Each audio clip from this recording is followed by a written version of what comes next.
So these are the various glands of the body, endocrine glands of the body. The first one, this one, is the hypothalamus gland.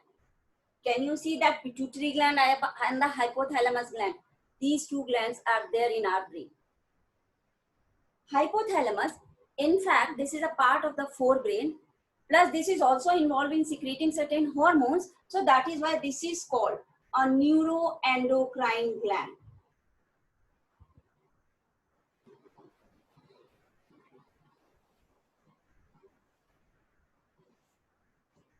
Pituitary gland,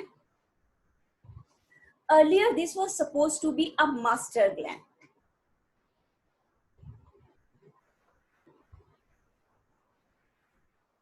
What do you mean by master gland and why it was called so? It was called master gland because it is controlling the secretion of all other glands. That is why this was supposed to be the master gland. But now this is a known fact that pituitary gland itself is controlled by the hypothalamus gland. So logically, now hypothalamus should be known as the master gland, but we have been calling pituitary gland as the master gland of the body. This is secreting many hormones. One such important hormone is growth hormone.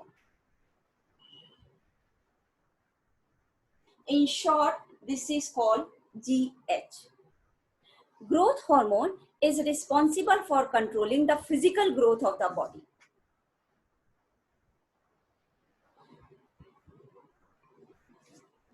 I said physical growth of the body. It is controlling only the physical growth of the body and not the mental growth of the body.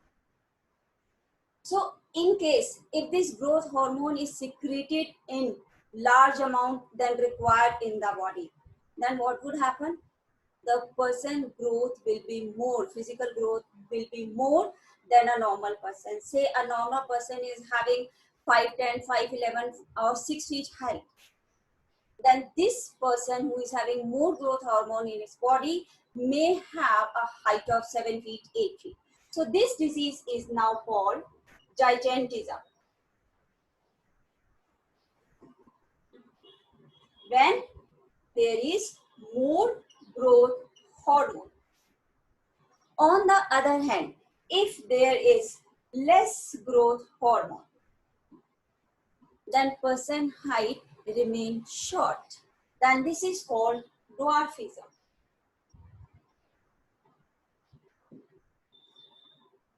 Beside growth hormone, pituitary hormone is controlling one hormone for each gland to control their secretion. For example, say for thyroid, it is secreting TSH, thyroid secreting hormone.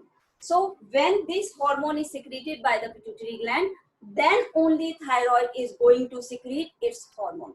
So thyroid is under the control of pituitary, and pituitary now we know it is under the control of hypothalamus. Second one is thyroid gland. Thyroid gland is secreting the hormone thyroxine. I said there are many hormones which are secreted by pituitary gland, but in our syllabus, in 10th standard, there is only one hormone, growth hormone. So this is sufficient for you. Thyroxine hormone.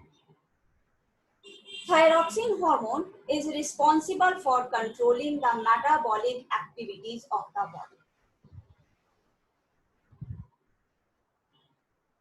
And because of these metabolic activities, it is responsible for controlling the mental and physical growth of the body. It is responsible for controlling mental as well as the physical growth of the body.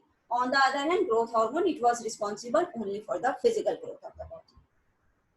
This is also responsible for controlling the calcium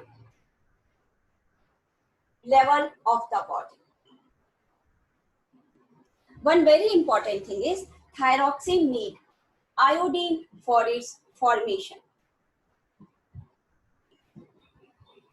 So if any person diets is deficient in iodine, it means that person is going to suffer from the deficiency of thyroxine hormone. In that case, thyroid glands swell up. They swell up so that they can secrete more thyroxine.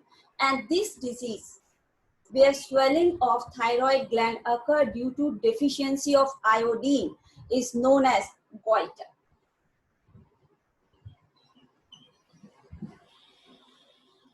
This is the reason that all of us are using iodized salt for making our food, so that there is no deficiency of iodine in any person. Though the people who are living in the coastal area, they don't need such iodized salt because seafood is very rich in iodine. On the other hand, the people living in the mountain area, they mostly suffer from this disease because soil in mountain area that is deficient in the iodine. Pancreas. Pancreas is a mixed gland in the body. It is secreting many enzymes which are helping in digestion. We have already done, like salivary amylase, lipase, trypsin, chymotrypsin. These are the various enzymes secreted by the pancreas. But one very important hormone which is secreted by pancreas is insulin.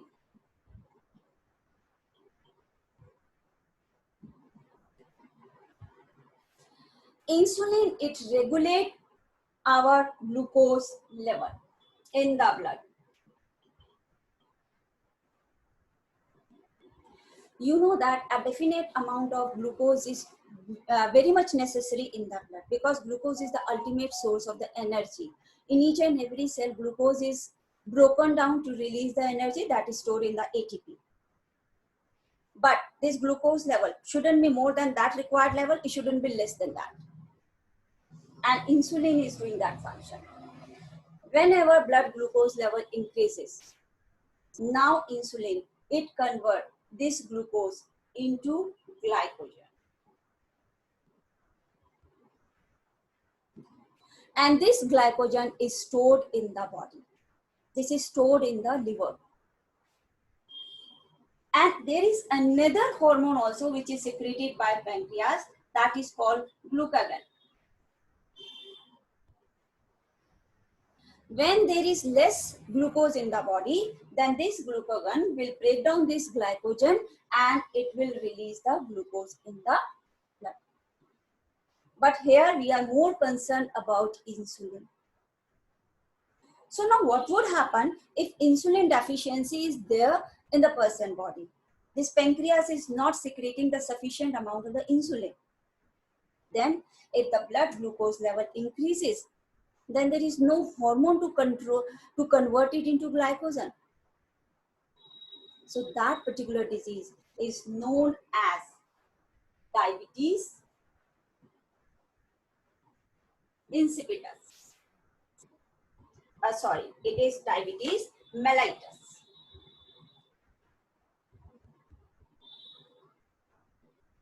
We are having two different types of diabetes. One is diabetes insipidus, that is caused by deficiency of the hormone ADS secreted by the adrenal gland.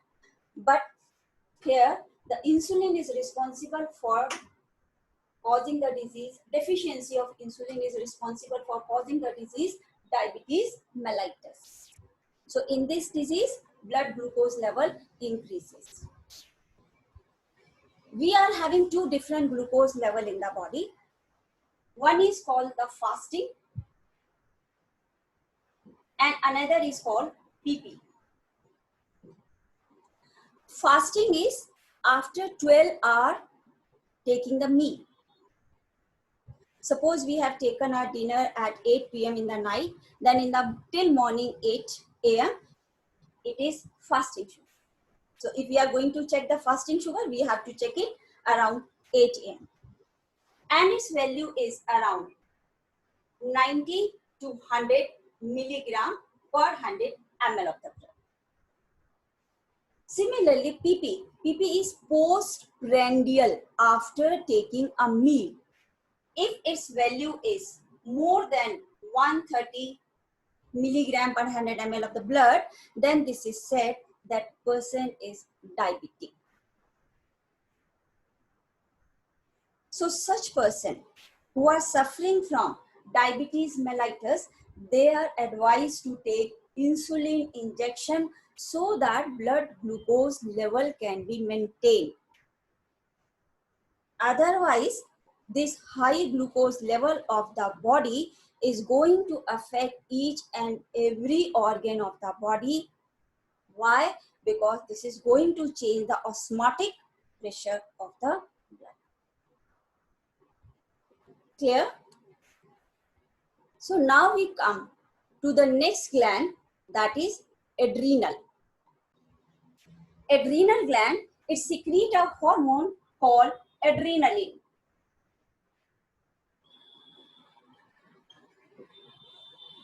Adrenaline hormone, this is also known as emergency hormone.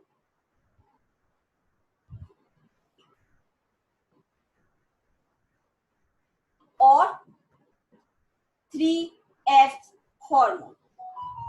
What are these 3 F's? Fear,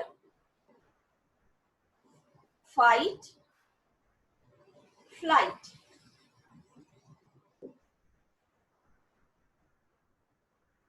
I said adrenaline is known as emergency hormone. Why this is called emergency hormone? Because this is the hormone which is secreted in our body when we are facing any situation, like suppose we are facing any scary situation. Not only us, any small animal like squirrel, in them also same series of events happen. So whenever we are facing a scary situation, what would happen?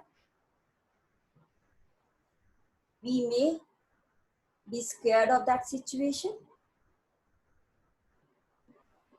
We may fight with that with full our courage.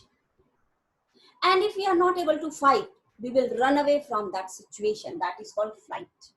So that is why we say that adrenaline is the 3F hormone. Now, how this is preparing the body to fight or flight from that situation? In this, when the adrenaline is secreted, our heartbeat increases.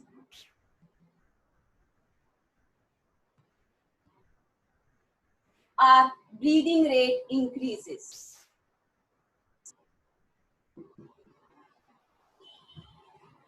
Our blood pressure increases. Blood supply to digestive system decreases. Blood supply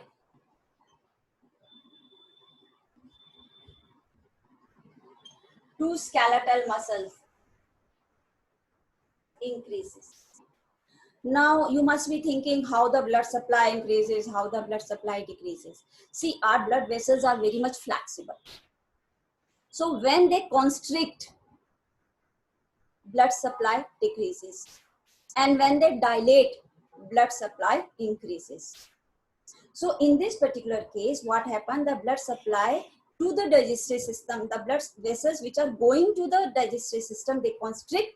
As a result, blood supply to those particular organ decreases. And the blood vessels which are going to the skeletal muscles, they dilate. And as a result, blood supply to skeletal muscle increases. Why there is more blood required for the skeletal muscles now? Because skeletal muscles, they have to contract. And for contraction, they need more oxygen. And more oxygen can be supplied only when heart rate increases. So more pushing of the blood is there, breathing rate increases, blood pressure increases. So all these conditions are created so that skeletal muscles, they can get more blood supply. Right? One thing more, I have mentioned here one more gland, thymus. Though this is not in our syllabus, this is not included under 10 standard syllabus. This is secreting a hormone thymosin. This is very interesting gland. This gland is responsible for the maturation of T lymphocyte in the body that provide immunity. what is interesting about this, that as the age increases, the size of this gland decreases, and there is a possibility that at the age of 60, 70, this gland totally disappear from the body. And this might be a cause that old person, they are having the less immunity, right? So now we move to the next gland, testes and ovaries. Testes and ovaries, these are called gonads. I have drawn both these structures in the same figure, but testes are present in the male and ovaries are present in the female. Testes are secreting the hormone testosterone, and ovaries, they are secreting the hormone estrogen.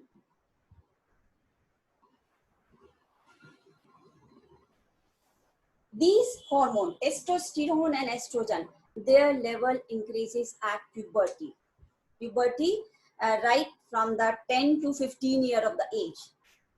In last 2-3 years, you must have noticed many changes in your body. These are the common changes that occur at puberty due to these hormones. And these changes that occur in the body due to these hormones are called secondary sex characteristics.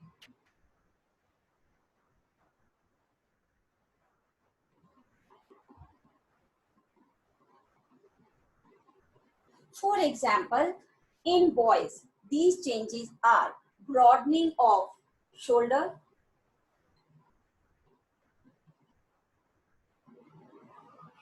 you must have noticed this change in the voice because of the Adam apple, change in voice, facial hairs, mustaches, beard, and changes or hairs in armpit, etc. Similarly, in female also there are changes, and common are development of breast, menstrual cycle begins,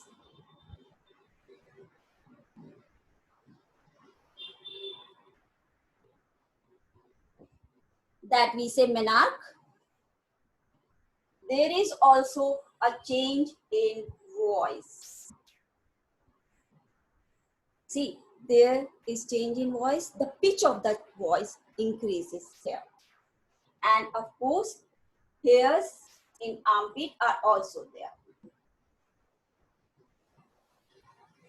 So these are the secondary sex characteristic, and secondary sex characteristic, these help to distinguish a male from female. So these are the various glands, and one by one we have done the hormones secreted by them and the function performed by these hormones.